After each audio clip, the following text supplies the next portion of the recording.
अरिहंताणं तमो सिद्धाणं नमो आयरियाणं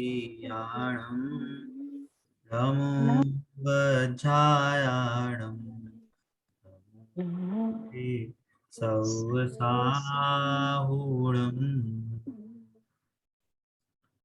अभी हमारी मंगल प्रज्ञाति का पहला पाठ दर्शन स्तुति का हम तीसरे छंद पर हम चर्चा कर रहे हैं।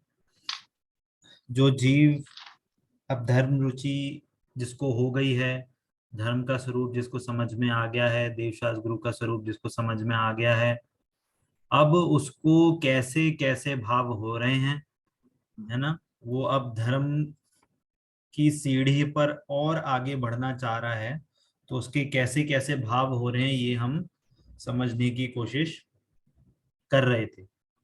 उससे पहले मैंने आपको द्रव्य गुण पर्याय, जीव की कौन कौन से गुण हैं, उनमें से हमने मुख्य 3 गुणों की बात करी थी, उनकी क्या क्या पर्याय होती हैं, इसका हमने सारा डिटेल में डिस्कशन किया था। वो सभी को क्लियर है, उसमें कोई डाउट तो नहीं है?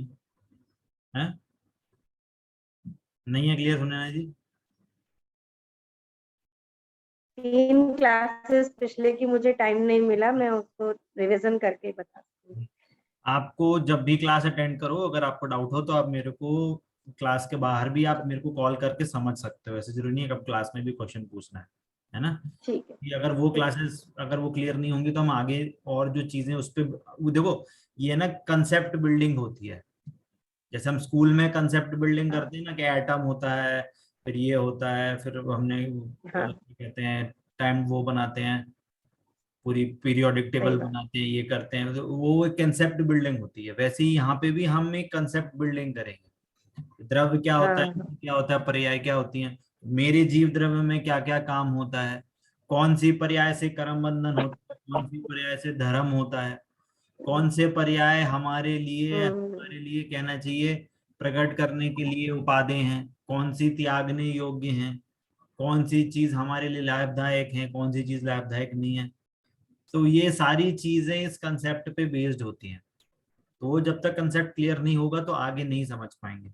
आपकी क्लास छोटी है, कोई प्रॉब्लम नहीं है, आप उसके पेज छोड़ दीजिए, बट वो हाँ, क्लास बिल्कुल ध्यान से अटेंड करनी है। आपके लिए नहीं, सभी के लिए है ये।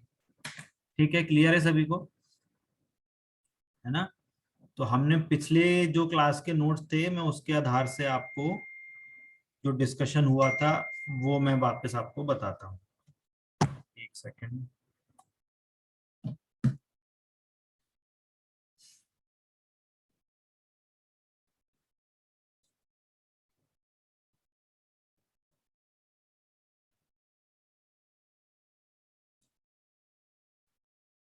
है ना, हमने ये किया था, हमने उससे पहले कंसेप्ट पे बात करी थी कि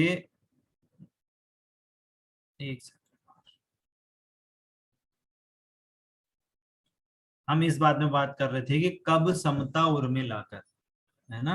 तो जिस जीव को अपने स्वरूप का भान हो गया है उसको समता उत्पन्न होती है। और जो बार बार अनुप्रेक्षित, जो द्वादश अनुप्रेक्षा हैं, ये वैराग्य की जननी है, इनसे वैराग्य उत्पन्न होता है।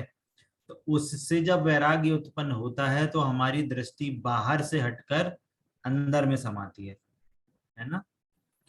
इससे हमें समता उत्पन्न होती है। तो ये बात हमने करी थी, है ना। अनुप्रेक्षा मतलब बार बार चिंतन करना है, और वो वैराग्य की जननी है। और वैराग्य किससे आता है? पर वस्तुओं से और या भोगों से। ठीक है, इसमें हमने 2 एग्जाम्पल की बात करी थी, अनित्य भावना और अशरण भावना, है ना। तो ये एग्जाम्पल लिए थे। अशरण अनित्य भावना में मतलब कि हर वस्तु अनित्य है। तो फिर परमानेंट क्या है? कि 2 चीजें परमानेंट है, एक तो जिन धर्म और हमारी शुद्धात्मा। अशरण हर चीज इस जगत में, हर वस्तु अशरण है, कोई वस्तु शरण लेने योग्य नहीं।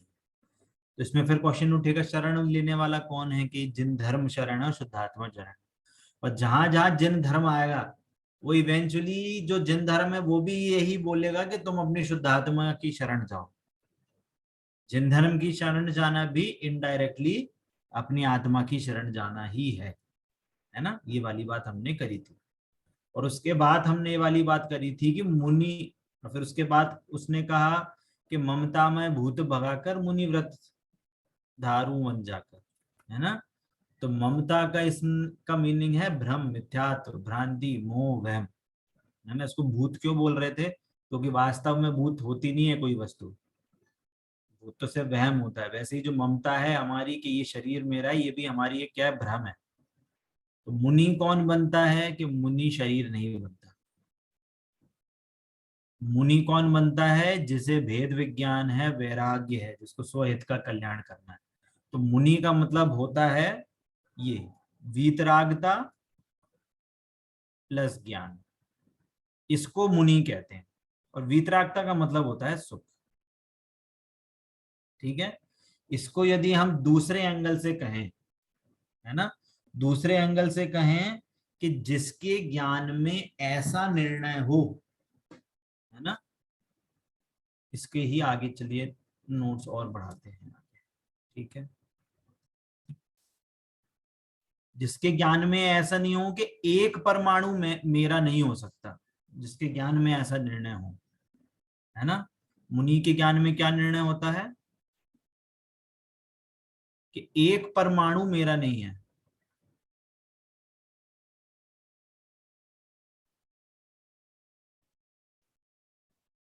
है ना। ऐसा निर्णय जिसके पास हो वो मुनि बनता है।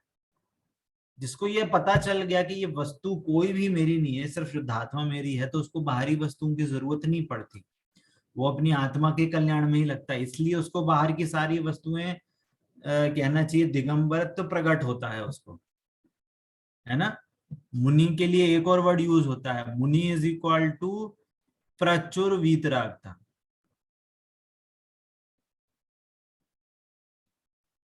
अच्छा, इसको प्रचुर वीतरागता क्यों बोल रहे हैं।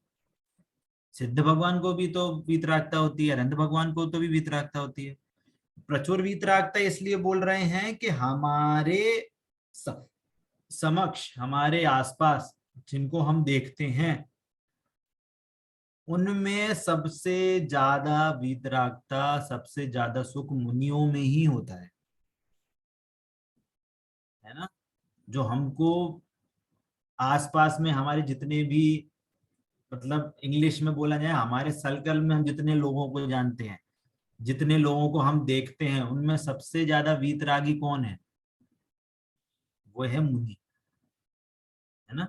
सिद्धाग्रंथ भगवान तो पूर्ण वीतरागी हुए, है ना। तो इसको मुनियों के लिए प्रचुर मतलब क्या भैया जी? है, प्रचुर मतलब? प्रचुर मतलब एकदम तीव्र, एकदम प्रचुर मतलब सबसे ज्यादा, प्रचुर मात्रा में कहते हैं ना, प्रचुर मात्रा में पाई जाती है। एक्सेस? हाँ, एक्सेस कह ले। हमारे सर्कल में सबसे एक्सेस वीतरागता मुनिराज को ही होती है, इसलिए इनको कहते हैं प्रचुर वीतरागता का अनुभव करने वाले, जिनको आप ये कहें मुनियों को प्रचुर वीतरागता होती है। और ऐसा भी आता है कि मुनि का मतलब होता है कि शिशुवत अकिंचन, जैसे कोई शिशु या कोई बालक या कोई बच्चा जन्म के टाइम पे जैसे एकदम अकिंचन होता है, अकिंचन मतलब परिग्रह रहित होता है, वो बच्चे को कोई भी बुरे भाव नहीं होते, कोई भी अशुभ भाव नहीं होते। वैसे ही मतलब उससे, अभी आत्मा की बात नहीं चल रही, एक एग्जाम्पल है कि वो जो शिशु की अवस्था है वो एक परिग्रह रहित अवस्था है, एक क्या कहते हैं, विकार रहित अवस्था है।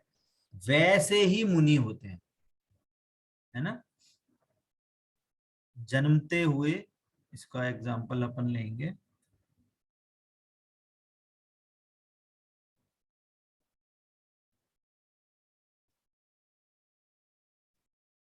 जन्मते शिशुवत अकिंचन।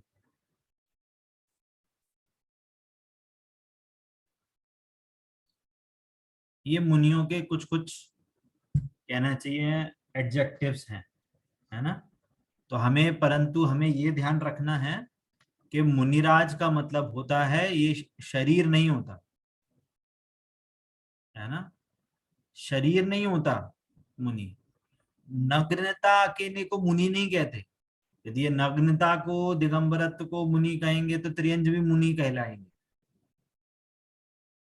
है ना। और ये जो बात कही गई यहाँ पे कि जो मूल गुण हैं, इसका ये आप इससे कंफ्यूज हो जाएंगे, इसको नहीं, इसको ऐसे लिखो कि शरीर, जो मूल गुण धारण कौन करता है, कि ज्ञान धारण करता है, ज्ञान मूल गुण धारण करता है, शरीर धारण नहीं करता।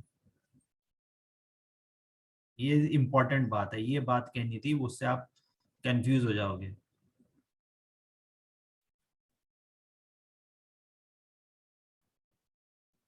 ऐसे लिखते हैं।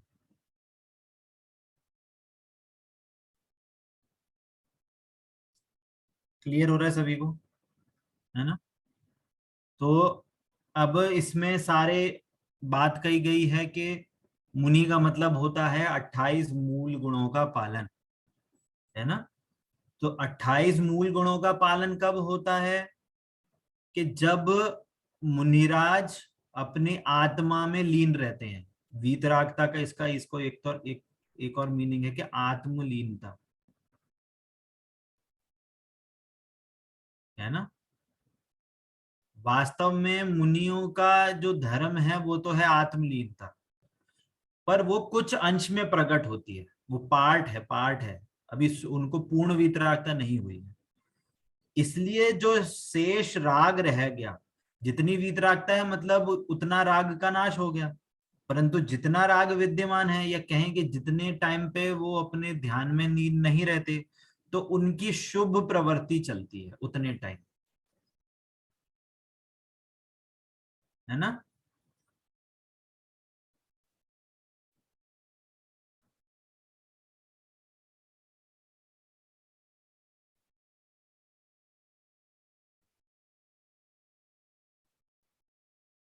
जब ध्यान में नहीं रह पाते हैं तो शुभ प्रवृत्ति होती है, और शुभ प्रवृत्ति का मतलब होता है 28 मूल गुण। ठीक है, 28 मूल गुण में क्या क्या आते हैं, है ना। 28 मूल गुण में क्या क्या आते हैं,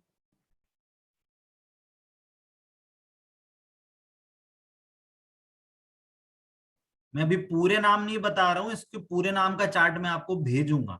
अभी मैं सिर्फ बाइफरकेशन बता रहा हूं, या मुख्य मुख्य की मैं चर्चा करूंगा अभी, जब आगे समय कभी मिलेगा तो मैं बताऊंगा, है ना। 28 मूल गुण में क्या आते हैं, कि 5 महाव्रत, ठीक है, 5 समिति, है ना, 5 इंद्रिय विजय,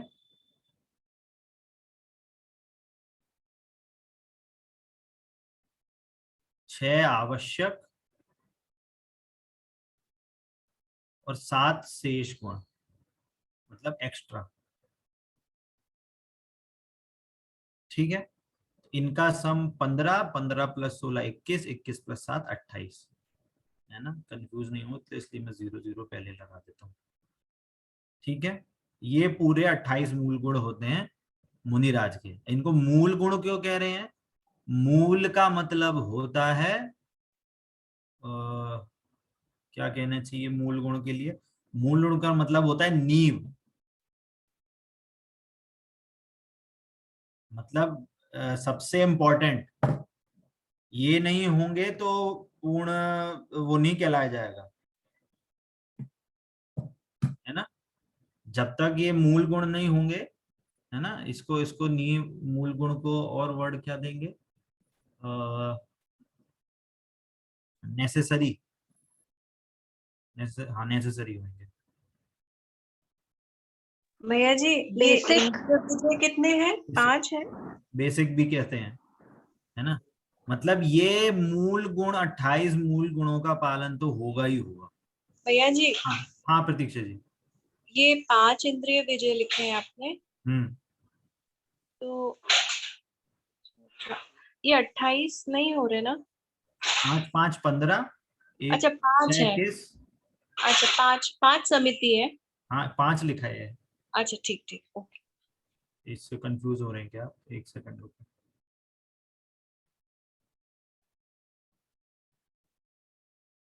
ठीक है ना। अब यहाँ पे इम्पोर्टेंट बात ये है कि जो 28 मूल गुण होते हैं ना, ये है ना स्वाभाविक होते हैं।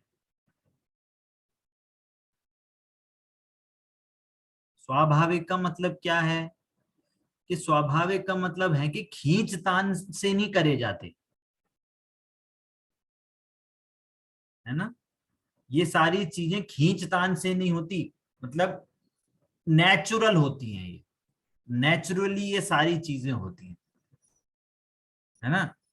जरूरी नहीं है कि उनको करना ही करना पड़े। अब जैसे 6 आवश्यक में क्या है? स्तुति है, वंदना है, स्वाध्याय है ना। ये ऐसे ऐसे गुण होते हैं। पर उनको मान लो किसी दिन उनको विशेष, उनको वीतरागता हो रही है, या उनको विशेष ध्यान में मन लग रहा है, तो हो सके वो पूरे दिन ध्यान में ही लगे रहें, है ना। कभी आहारचर्या के लिए उठे तो चले जाएं, आए फिर से ध्यान में बैठ जाएं। फिर शाम को कहीं जाना हो या चर्या करनी हो तो जाना हो, चले जाएं, वापस आ जाएं, ध्यान में ही लगे रहें। स्वाध्याय ही नहीं हो उनका, ध्यान में ही लगे रहें। तो ये कंपलसरी नहीं होते हैं, है ना। मतलब उनको कंपल्शन नहीं है किसी चीज का।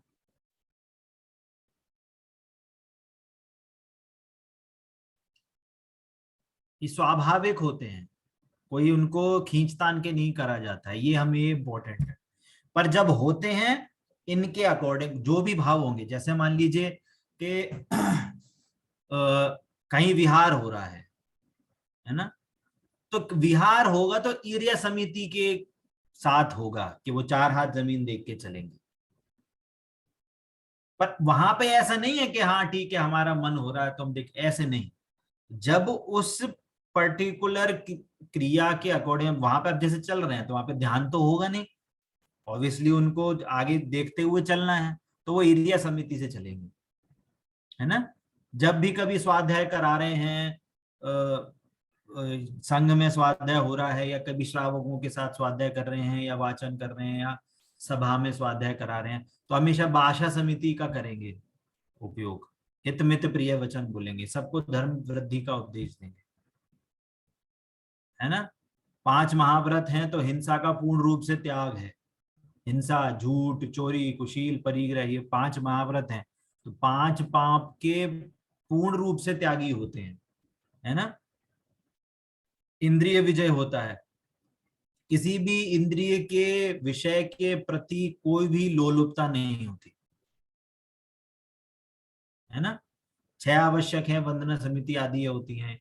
शेष गुण में आपके आते हैं कि अदंत धोवन है, दांत नहीं धोएंगे, स्नान नहीं करते हैं, है ना। ये सारी मैं डिटेल आपको दे दूंगा, अभी मैं आपको मोटे मोटे एग्जाम्पल्स बता रहा हूँ, है ना। जब मुनिराज का कभी हमारे को स्वरूप का डिस्कशन होगा तो हम इसको डिटेल में कभी इसकी चर्चा करेंगे। परंतु कहने का यहाँ मतलब क्या है कि ये जो चीजें हैं, ये उनके कहना चाहिए बाहरी क्या ना चाहिए, बाहरी स्वरूप को बताते हैं। इनका बाहरी स्ट्रक्चर 28 मूल गुण है ना। बाहरी आउटर अपीयरेंस जो है मुनिराज की, वो इस 28 मूल गुणों के अकॉर्डिंग होगी, है ना। क्यों बोल रहे हैं इसको बाहरी अपीयरेंस, क्यों बोल रहे हैं, कोई बताएगा?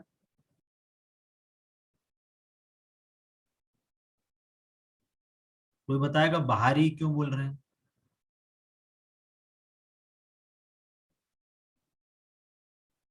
बताइए। ये सब तो शरीर की क्रिया है, मेन तो उनको हाँ, ये ध्यान सब करना, जब हम स्वाध्याय। देखेंगे, ये सब देखेंगे कि समिति से चल रहे हैं, समिति से हित मित प्रिय वचन बोल रहे हैं, या स्नान नहीं कर रहे, या दांत नहीं धो रहे, या कभी किसी से बात करेंगे या किसी को उपदेश देंगे तो हमें धर्म उपदेश देंगे, तो ये सारी क्रियाएं क्या हैं? कि बाहर में कोई भी क्रिया होगी तो हिंसा नहीं होगी, किसी भी चीज का झूठ नहीं बोलेंगे। तो ये सब क्रियाएं क्या हैं? ये बाहर से हमें शरीर सापेक्ष क्रियाएं दिखती हैं, है ना। ये शरीर सापेक्ष क्रिया दिखती हैं, तो ये हमें बाहर रूप में मुनि व्रत को तो दिखा रहा है, पर वो शरीर की क्रिया होने से हमें आत्मा का स्वरूप नहीं दिखा पा रहा एक एंगल से। तो वास्तव में जो मुनि होते हैं वो तो शुद्धात्मा का जो अनुभव करते हुए भेद विज्ञान सहित वीतरागता सहित जो शुद्धात्मा है वो वास्तव में आत्मा है, वो वास्तव में मुनि है ना। तो हमें अकेला बाहरी अप्रियंस से नापना नहीं चाहिए, परंतु, है ना, समझने के लिए बता रहा हूं, परंतु यदि ये अच्छा, इससे पहले यदि कोई मुनि शुद्धात्मा का ध्यान करते हुए सुखी है, वीतरागता उनको है, तो उनको इन 28 मूल गुणों में दोष नहीं लगते। क्या बोला? जो वास्तव में अपनी आत्मा में लीन होते हैं, इनको बाहर में उनको दोष नहीं लगते। परंतु अगर ये देख, मतलब ये मैं आपकी नॉलेज में दे रहा हूं, मैं किसी भी चीज का अवहेलना नहीं कर रहा हूं, किसी के बारे में टीका टिप्पणी नहीं कर रहा हूं, बट आपकी नॉलेज में दे रहा हूं कि सही स्वरूप क्या है। कि अगर किसी 28 मूल गुणों में दोष लग रहा है ना, तो वहां पे ये समझना कि वहां पे मुनि ऐसे नहीं होते, ये समझना। मुनियों में किसी पर्टिकुलर किसी चीज पे अगर ऐसा दोष आ रहा है, आपके ज्ञान में है, तो वो हो सकता है कि किसी विशेष उस जीव की गलती के कारण हो रहा है। वो आत्मा में लीन नहीं है, परंतु महाव्रत लेने के भाव हुए, परंतु किसी कषायवश वो अपनी उस मूल गुण का पालन नहीं कर पा रहा है। तो ये मत समझ लेना कि मुनि ऐसे ही होते हैं, है ना।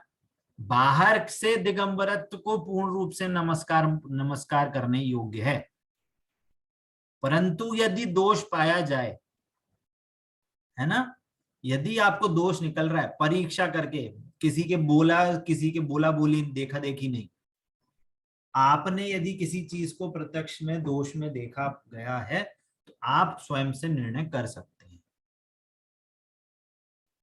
है ना। जैसे कि मान लीजिए कोई बहुत ब्रिलियंट स्टूडेंट है किसी स्कूल में, तो ब्रिलियंट स्टूडेंट से कभी ऐसा नहीं होगा कि वो कभी उल्टी ड्रेस पहन के आ जाए, गंदे कपड़े पहन के आ जाए, या कभी कोई शूज पॉलिश नहीं है या होमवर्क कंप्लीट नहीं है। वो पूरे स्कूल के रूल्स और रेगुलेशन के हिसाब से चलता है। पर यदि कोई आपको ऐसा बच्चा दिख जाए कि उसके शूज भी ऐसे ही हैं, उसके होमवर्क कंप्लीट नहीं है, या उसके बाल वगैरह टेढ़े मेढ़े हैं, स्कूल के अकॉर्डिंग नहीं चल रहा, तो आपको क्या होगा कि ये ब्रिलियंट स्टूडेंट तो नहीं लगा, है ना। वैसी ही बात है। तो ये क्या है, बाहरी आउटर अपीयरेंस है, ये हमको निर्णय दिलाती है कि मुनिराज कैसे होते हैं, है ना, मुनिराज की बाहरी क्रियाएं कैसे होती हैं। तो ये भी हमारे को ज्ञान में होना चाहिए, है ना। अब आगे बढ़ते हैं, मैं पूरी डिटेल में नहीं जा रहा हूँ। 28 मूल गुणों की मैंने एक मोटा माटी आपको एक स्ट्रक्चर बताया है, ठीक है। आगे बढ़े, आगे लाइन का क्या अर्थ है, तो मैंने ये सेकंड लाइन का ये अर्थ करा है कि मुनि व्रत धारू वन जाकर, है ना। और इसके बाद धर कर दिगंबर रूप कब 28 गुण पालन करूं। तो 28 गुण का मतलब है 28 मूल गुणों का मैं पालन करूं, है ना। वो क्या भावना बार है स्टार्टिंग में कि मैं मेरे को 12 भावनाएं भाऊं, जिससे मेरे को सारी सुख संपदा जो बाहर में मेरे को दिख रही है, जो विषय भोग दिख रहे हैं, उससे मेरे को वैराग्य आए। और जब वैराग्य आए, इसका मतलब क्या होगा कि मतलब अब संसार में मेरे को नहीं रहना। उससे क्या होगा, उससे उसको मुनि बनने के भाव आएंगे। तो इसलिए वो भावना कर रहा है कि मैं ममता का भूत भगाऊं और मुनि व्रत को धारण करूं। और जब मैं मुनि व्रत को धारण करूं, तो मेरे को 28 मूल गुण का मेरा निरतिचार पालन हो, ऐसा वो भावना कर रहा है। उसके बाद क्या भावना कर रहा है कि 2-20 परिशह सह सदा शुभ धर्म दश धारण करो, है ना। अब ये परिचय क्या चीज होती है ना, परिचय क्या चीज होती है, कोई बता पाएगा? किसी को पता है? नहीं पता है?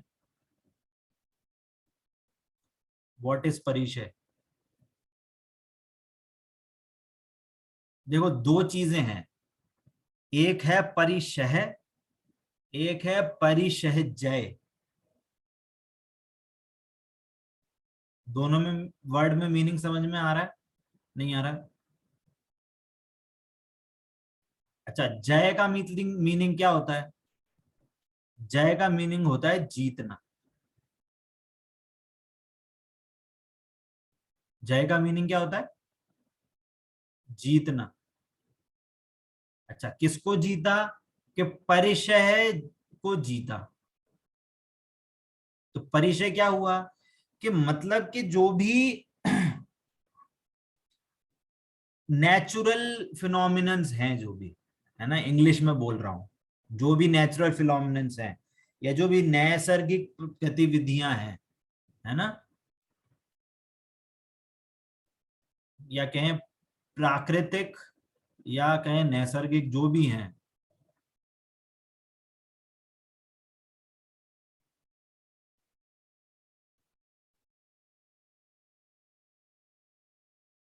उसको परिचय बोलते हैं। अभी नेचुरल प्राकृतिक परिस्थितियां क्या हैं? जैसे भूख लग रही है, प्यास लग रही है, ये क्या है? नेचुरल फिनोमिनन है कि शरीर को भूख प्यास लगेगी। तो उसको जीतना, सहना नहीं, दोनों में डिफरेंस है। क्या बोला?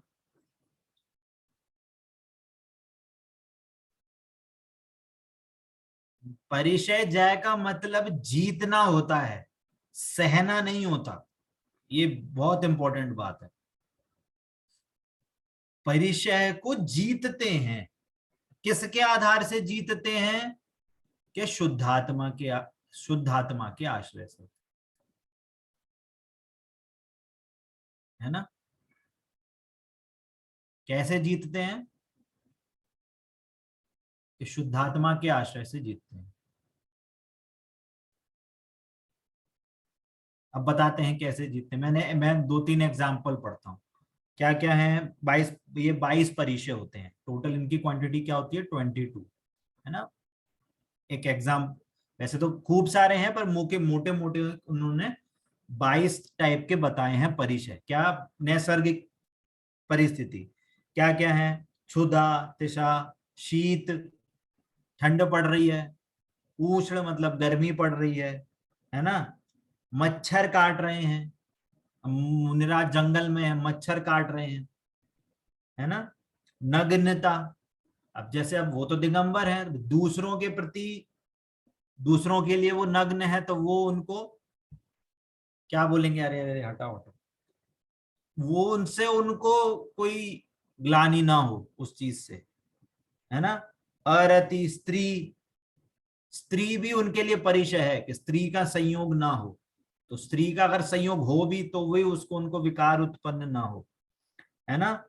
चर्या, शय्या, आसन, याचना, आक्रोश, वध, अलाभ, रोग, तृण स्पर्श, कांटा चुभ जाए, मल, सत्कार पुरस्कार, प्रज्ञा, अज्ञान, अदर्शन। तो ये ऐसे 22 परिचय होते हैं मुनिराज को, मुनिराज की चर्या के अकॉर्डिंग, है ना। तो उनको वो जीतते हैं, है ना। जीतते कैसे हैं? कि शुद्धात्मा के आशय से। अब जैसे एग्जांपल है, उनको ठंड की परिस्थिति है ना। तो ठंड में कहाँ बैठते हैं? ठंड में वो ऐसा मुनिराज बोलते हैं कि वो उसके किनारे बैठते हैं। किसके? नदी के किनारे, है ना। क्यों? कैसे जीतते हैं? कि वो अपने आप को, पहले उन्होंने शरीर नहीं माना ना, तो ठंड किसको लग रही थी? कि शरीर को लग रही थी। अपने आप को जब आत्मा माना तो उनको पता चला कि ये ठंड मेरा कुछ नहीं बिगाड़ सकती है ना, ठंड से मेरे को कुछ नहीं होता। तो वो अपना ध्यान अपने आत्म स्वरूप में लगाते हैं तो वो परिस्थिति को जीतते हैं, है ना। इसलिए उनको कहते हैं, मुनिराज को, उनको परिचय जय प्रकट हुआ है ना। अब यहाँ पे मेरे पास नोट्स में लिखा है, क्या बोल रहे हैं, इन सभी को मुनिराज अपने ज्ञानानंद स्वभाव में लीनता के बल पर सहन करते हैं। अर्थात सहन बोल रहे हैं, अर्थात क्या है कि उनके होने पर भी रंज मात्र भी खेद खिन्न नहीं होते, सतत समता भाव में वीतराग स्वरूप ही रहते हैं, अर्थात वे परिचय जयी हैं।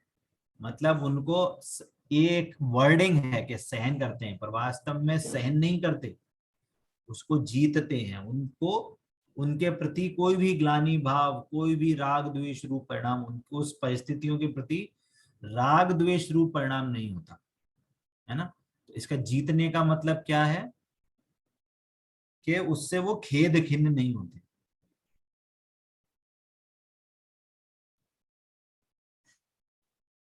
खेद खिन्न नहीं होते, ठीक है। तो ये हुआ परिचय जय।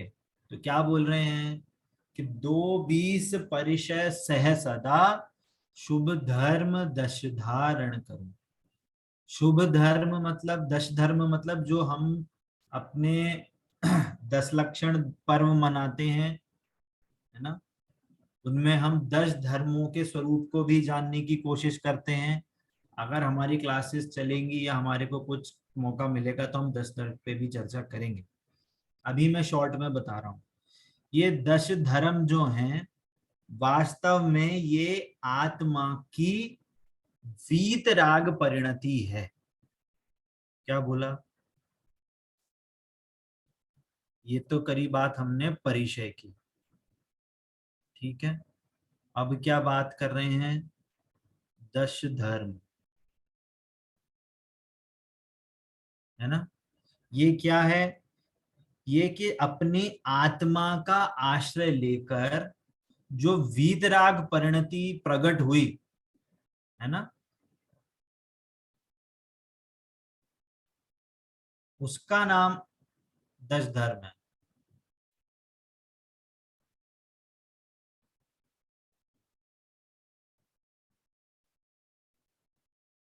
परिणति, एक्स्ट्रा हो गया,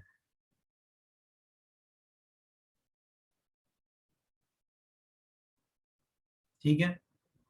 आत्मा के आश्रय जो वीतराग परिणति प्रकट हुई, उसको 10 धर्म बोलते हैं। अच्छा, ये 10 धर्म क्यों बोल रहे हैं इसको, कि जीव को वास्तव में आत्मा की परिणति का भान नहीं है कि आत्मा की परिणति कैसी होती है, तो उसको नास्ति स्वरूप में बताते हैं, है ना। क्या बताते हैं कैसे बताते हैं कि जो उसको पता है, क्या पता है कि कषाय भाव पता है, हिंसा आदि जो 5 पाप है उस रूप के भाव पता है ना, उसको क्रोध मान माया लोभ के भाव पता है, तो उसके अभाव रूप जो धर्म प्रकट हुआ उससे हम परिचय दिलाते हैं। वास्तव में परिणति तो एक ही है, वीतराग परिणति, पर उसको समझाने के लिए 10 एंगल से समझाया जाता है कि क्रोध के अभाव में क्षमा, है ना, मान के अभाव में मार्दव धर्म, माया के अभाव में आर्जव धर्म, है ना, ऐसे आदि आदि सारे आपको पता है। तो ये क्या है कि परिणति तो एक ही है, पर समझाने के पर्पज से हम उसको 10 धर्म से एंगल से समझाते हैं, है ना। तो ये वीतराग परिणति है, मतलब क्या है कि ये सुख रूप है, ये, है ना। सुख रूप है मतलब निर्जरा का कारण है, बंध का कारण नहीं है ना। अब यहाँ पे लाइन क्या बोल रहे हैं कि शुभ धर्म दश धारण करो, तो शुभ का मतलब यहाँ पे शुभ भाव नहीं है, यहाँ शुभ का मतलब शुभ भाव नहीं है, शुभ का मतलब यहाँ पे है ऑस्पिशियस, मतलब एक विशेष परिणाम जो आज तक मैंने प्रकट नहीं किए, है ना। इसलिए यहाँ पे इसको शुभ धर्म दश धारण करो, इसलिए उसको शुभ कह रहे हैं। यहाँ पे शुभ का मतलब शुभ शुभ परिणाम नहीं है ना, समझना। क्लियर होता है सभी को? थोड़ा हार्ड तो नहीं हो रहा? हार्ड हो रहा है क्या?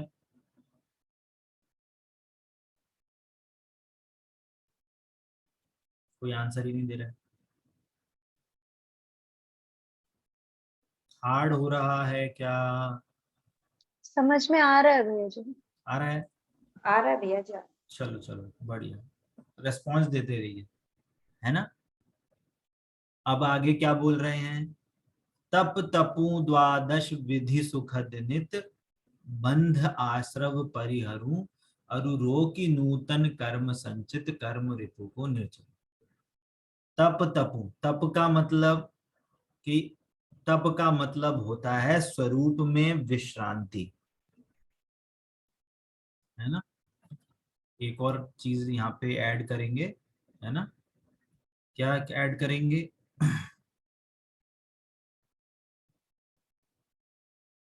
कि तप, तप का मतलब होता है स्वरूप में विश्रांति। विश्रांति कहो या तृप्ति कहो, है ना, या कहें कि हमें इसका दूसरी, ये तो हुआ अस्थि स्वरूप, इसका दूसरी डेफिनेशन क्या है कि बाहर की जितने भी पर पदार्थों के प्रति जो इच्छाएं हैं उनका निरोध हो जाना, है ना।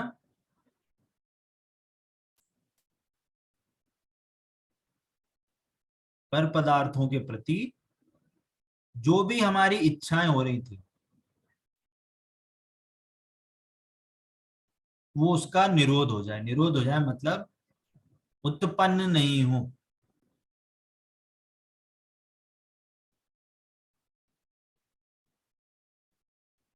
क्लियर होता है? तो हमें जब स्वरूप की विश्रांति होगी, जब हम स्वरूप में जब हम लीन होंगे, तब हमें पर पदार्थों के प्रति इच्छा का भाव ही उत्पन्न नहीं होगा, है ना। जैसे हमें अगर आत्मा में लीन हो जाएं तो हमें ये ख्याल नहीं रहेगा कि कब दिन हो गया, रात हो गया, कब भूख लगी थी, कब प्यास लगी थी। तो जो उस भूख प्यास के प्रति हमारा जो राग था, जैसे अभी हमें भूख लगती है तो क्या, अरे खाना लाओ, पानी लाओ, ये बनाओ, वो बनाओ, तो ये क्या थे? ये राग द्वेष रूप परिणाम थे, है ना। परंतु जब हमें स्वरूप की विश्रांति हुई तब हमें ऐसे परिणाम उत्पन्न नहीं होते। तो उस परिणाम से जब उत्पन्न नहीं होते तो उस परिणामों के अकॉर्डिंग जो पहले हमें कर्म बंधन होता था, है ना, जो कर्म बंधन हमें पहले होता था, इच्छा जो होती थी, इच्छा का मतलब क्या है? इच्छा इज इक्वल टू आश्रव। आश्रव होगा तो बंद होएगा, है ना, कर्म बंध, कर्म बंधन होगा। परंतु जब हमें तप हुआ तो ये इच्छाएं नहीं हुई। इसका मतलब क्या हुआ कि इससे हमें संवर हुआ,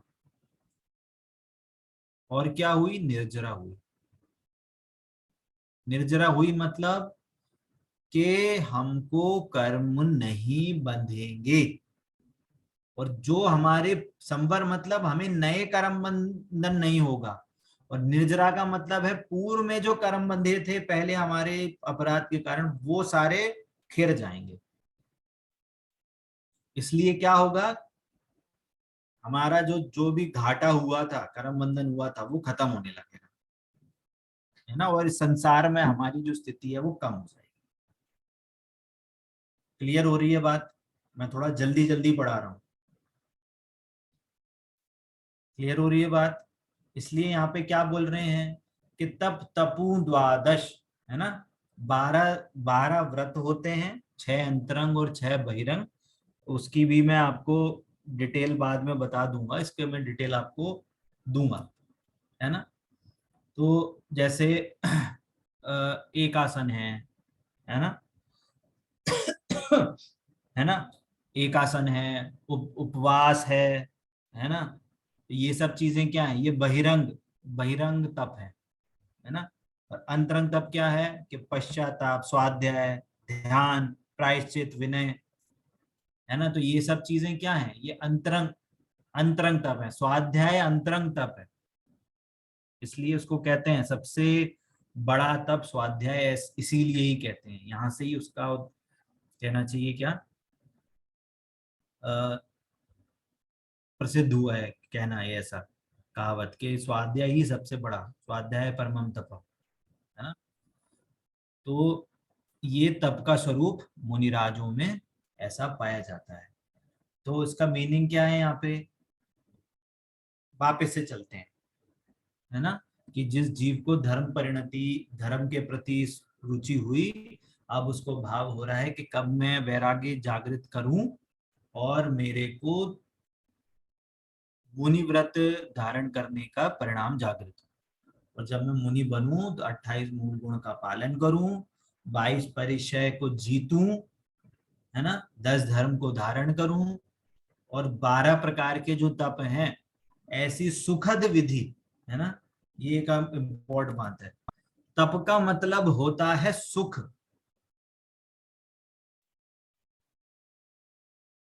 तप का मतलब ये नहीं होता कि कष्ट, तप का मतलब कष्ट नहीं होता, तप का मतलब होता है सुख, है ना। हम जनरली हम कैसे बोलते हैं, कह रहे कभी कभी ऐसे मुंह से निकल जाता है बेचारे मुनि, अरे मुनिराज बेचारे नहीं होते, वो अनंत सुखी होते हैं, अपने से कई गुना सुखी होते हैं, है ना। तो वो कैसी भावना भा रहा है कि मैं 12 प्रकार के तप करूं, जिससे कि मेरे जो आश्रम है और कर्म बंधन जो हो रहा है, कर्मों का आश्रम, कर्मों का बंधन, उसका नाश हो गए, और जितने भी नूतन मतलब जितने भी पुराने संचित कर्म हैं, उनकी मैं निर्जरा करूं, मतलब उन कर्मों का मैं नाश करूं। ठीक है, इसका इस बार इसमें जो अर्थ दिया है, एक बार उसको भी हम वापस से पढ़ लेते हैं, है ना। मेरे मन में ये भाव जग रहे हैं कि वह दिन कब आएगा जब मैं हृदय में समता भाव धारण करके 12 भावनाओं का चिंतन करके ममता रूपी भूत पिशाच को भगाकर वन में जाकर मुनि दीक्षा धारण करूंगा। वह दिन कब आएगा जब मैं दिगंबर वेश धारण करके 28 मूल गुण धारण करूंगा, 22 परिचय पर विजय प्राप्त करूंगा, है ना, सहन नहीं बोल रहे हैं, परिचय पे विजय प्राप्त करेंगे, 10 धर्मों को धारण करूंगा, सुख देने वाले 12 प्रकार के तप तपूंगा। इंपॉर्टेंट लाइन है, तप सुख देने वाले होते हैं, और आश्रव और बंध भावों को त्याग, नवीन कर्मों को रोक कर संचित कर्मों की निर्जरा कर दूंगा, है ना। अब वो क्या भावना भा रहा है कि मैं भी मुनिराज बनूं, मेरे भी कर्मों की निर्जरा हो, जिससे कि मैं अब सीधे सिद्ध भगवान बनूं, है ना। अब आखिरी जो छंद है, उसमें मुख्यता से ध्यान की विधि है, या कहें सिद्ध भगवान बनने की वो भावना भा रहा है। अब उसको कुछ भी उसके आड़े नहीं आना चाहिए, मैं किसी भी चीज को अपने मोक्ष को प्राप्त करने के लिए आड़े नहीं आने दूंगा, और सीधे ध्यान की ओर अग्रसर होऊंगा, ऐसी भावना वो आगे भा रहा है। क्लियर होता है सभी को? ठीक है, थोड़ा जल्दी जल्दी हुआ है आज। अगर आपको कोई भी डाउट हो तो आप मेरे को मैसेज या कॉल कर सकते हैं। ठीक है, समय भी अपना हो गया है, हम यहाँ पे क्लास एंड करेंगे। किसी का कोई डाउट है अभी?